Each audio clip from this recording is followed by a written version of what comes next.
Jadi nggak bisa mencium bau-bau, terus kok ada bau asap-asap di hidung, kayak ada bau bakar-bakaran, terus kok makan rasanya kok aneh, nggak sesuai dengan rasa aslinya, terus rasanya kok lebih cenderung asin, seperti itu.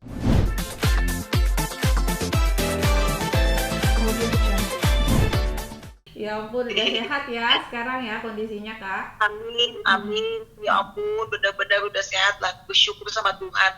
Boleh cerita sedikit dong, Kak, kenapa Kakak tuh baru upload sekarang di medsos, sementara kejadiannya kalau nggak salah kurang lebih 1-2 bulan lalu ya, Agustus ya, 1 bulanan lalu ya. Ya. Ya, mungkin bisa Kalau cerita. gejalanya sudah, ya, kalau gejalanya sudah timbul dari akhir Agustus, Oke. tapi baru ketahuan positifnya tanggal 7 September. Di tanggal 25 September baru kakak swab kembali dan hasilnya sudah negatif. Kenapa baru memberitahu sekarang? Karena gini, kakak pingin benar-benar ini komplit dulu perjuangannya, gitu. Jadi bisa berbagi cerita ke banyak orang di saat kondisi kakak sudah lebih baik dan sudah negatif hasilnya, supaya lebih tenang. Kalau tadinya masih dalam kondisi positif, kayaknya ada sesuatu yang kegelisahan, kayak belum plong gitu loh rasanya. Tapi dengan kondisi hasilnya sudah negatif, wah, lebih luar biasa lagi bisa berbagi cerita dengan orang-orang. Jadi itu maksud dan tujuannya. Dan sama, saya nggak mau membuat beban pikiran ke banyak orang, khususnya keluarga, saudara, atau sahabat yang tahu misalkan saya masih positif. Kasian gitu, jadinya udah biar sama-sama fokus, saya juga tenang untuk bisa memulihkan diri, nanti ada waktunya untuk bercerita, seperti itu. Oke, awalnya mengetahuinya seperti apa, Kak? Mungkin sempat tertular dulu atau Kak Joy seperti apa mungkin pada saat itu kondisinya? Ya, awalnya itu gejalanya itu dimulai dengan demam, batuk, flu, batuknya udah gatal sekali, keringat dingin, mual, bahkan sempat diare.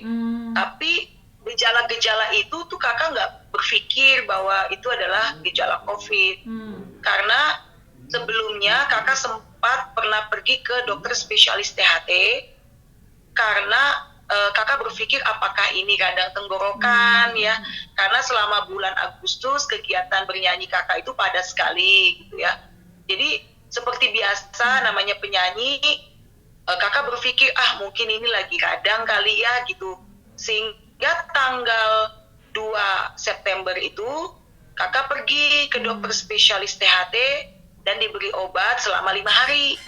Tapi setelah obat habis, kok masih batuk-batuk dan batuknya gatal sekali. Nah, kakak pulang dari luar kota di tanggal 6 September, yang membuat kakak semakin tidak nyaman itu karena hilang indera penciuman dan indera perasa. Jadi nggak bisa mencium bau-bau, terus kok ada bau asap-asap di hidung, kayak ada bau bakar-bakaran, terus kok makan rasanya kok aneh, nggak sesuai dengan rasa aslinya, terus rasanya kok lebih cenderung asin, seperti itu.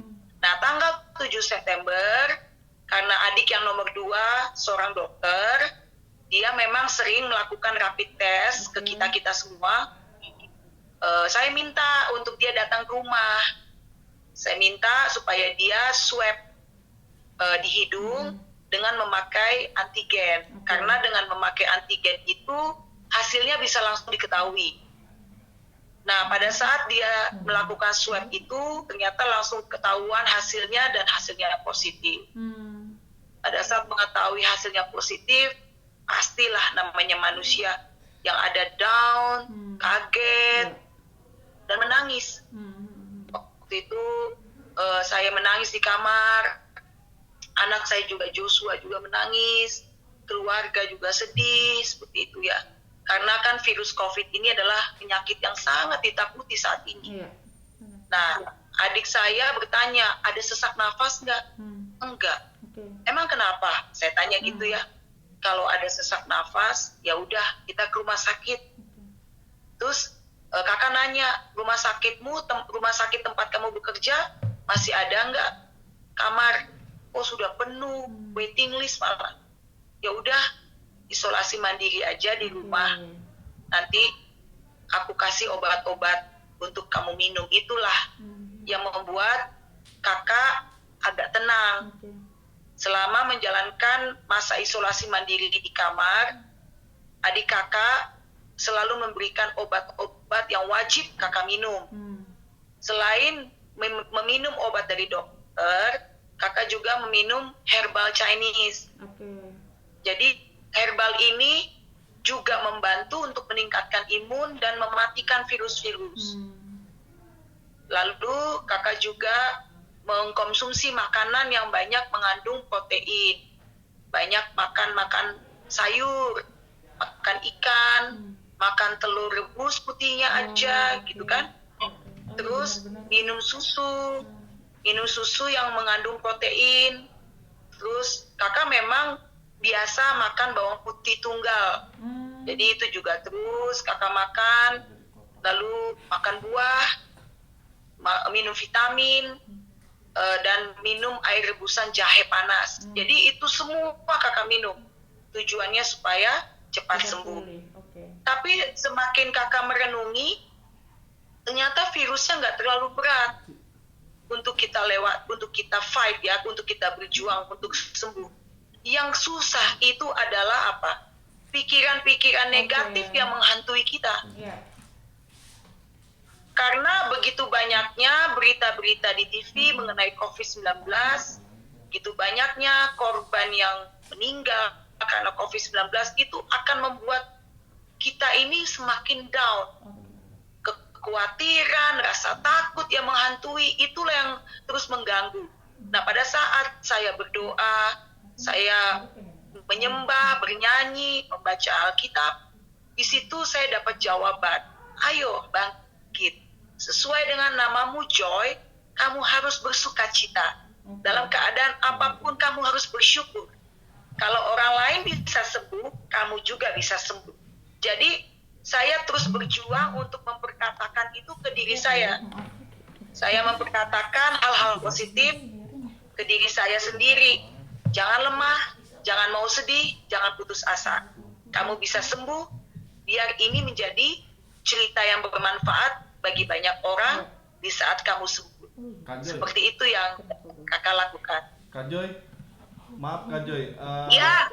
Kalau boleh nanya, pasca Kak Joy dinyatakan sembuh dari COVID, ini Kak Joy punya perasaan kayak ya semacam sanksi sosial, artinya dalam arti Kak Joy ketemu orang tuh kayak orang menjauhi orang yang kayaknya orang mau nggak ya nemuin gue gitu. Orang kira-kira rasa percaya diri Kak Joy itu menurun atau seperti apa Kak Joy?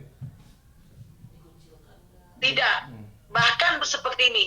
Jangan kita beranggapan bahwa COVID-19 ini aib atau kutuk atau sesuatu penyakit yang membuat kita jadi terpuruk. Enggak.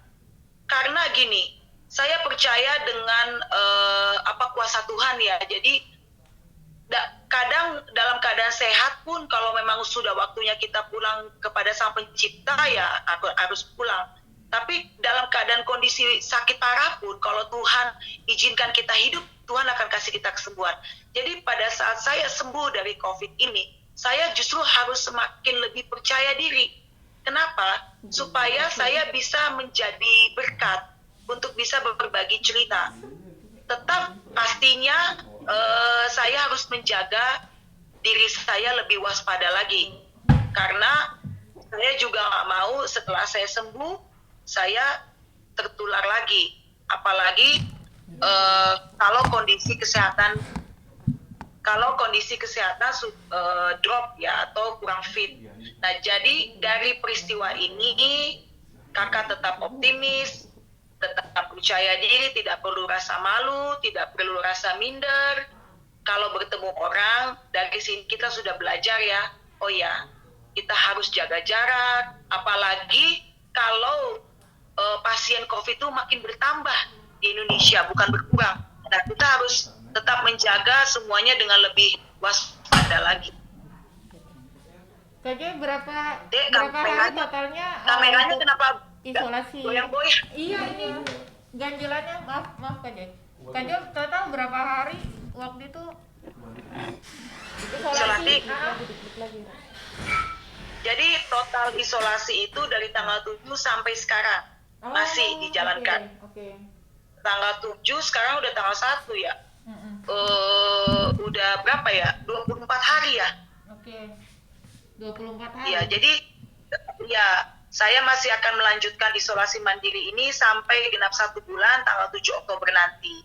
Biar lebih maksimal lah. Oke. Sambil membersihkan kamar, menyemprot kamar dengan cairan disinfektan. Oke. Tapi di rumah kondisinya hanya Kak Joy aja yang positif atau ada tertular keluarga yang lain? Kebetulan adik ipar saya juga positif, Oh. tapi kita beda rumah ya. Oke. Tapi kita sama-sama menjalankan isolasi mandiri. Nah, waktu itu memang kami lagi bertemu bersama-sama, lagi ada pertemuan sambil makan. Nah, sebetulnya saya mungkin kalau melihat dari simptomnya yang gejalanya timbul itu berdekatan, saya dulu, baru ada teman kami, Gimana? baru habis itu adik ipar. Oke. Jadi di dalam pertemuan itu yang kita lagi makan, ngumpul rame-rame. Gak rame sih, cuman ada sekitar 8 orang. Yang kena, yang positif 3 orang. Oke. Kak. Tapi semuanya sudah pulih, Oke. amin, dan negatif semua, amin. Iya. Kak, ketika kakak dinyatakan positif, ada nggak sih kak komunikasi dari orang-orang yang sebelumnya bertemu dengan kakak, mungkin kayak teman-teman yang akhirnya mengkhawatirkan kondisi mereka juga karena sebelumnya ketemu sama kakak gitu? Ya, memang kakak awalnya mengkeep, maksudnya 1-2 hari lah, atau kurang lebih sampai 3 hari kakak mengkeep, tidak memberitahu ke mereka. Tapi kakak hanya bisa berdoa, dan pada akhirnya kakak memberitahu ke mereka, dan puji Tuhan mereka tetap sehat. Oke. Dan mereka malah mensupport, malah mereka mendukung, mendoakan kakak supaya cepat sembuh dan selalu semangat. Bahkan sahabat-sahabat ini memberikan video-video lucu, memberikan candaan, sehingga jadinya kakak tuh hari-hari itu bahagia, tetap happy, seperti itu. Oke, terakhir Kak mungkin pesan dong buat siapapun yang sekarang lagi kena COVID. Ya, Mungkin caranya pesan-pesan saya untuk pesan-pesan saya untuk semua sahabat, teman yang saat ini dalam keadaan sakit, yang kena COVID-19, jangan putus asa, tetap semangat, yakin dan percaya bahwa kita semua sembuh, kalian semua sembuh. Tetap menjaga kesehatan dengan baik, memakai masker, menjaga jarak, dan selalu sering cuci tangan, makan makanan yang sehat, meminum vitamin, banyak minum air putih, istirahat yang cukup, dan yang utama, kita berdoa kepada Tuhan, karena kesembuhan yang kita bisa dapatkan semuanya dari Tuhan. Selalu berharap, selalu berdoa, dan selalu positive thinking. Pasti apa yang kita imani, apa yang kita yakini sembuh, pasti sembuh. Amin, amin.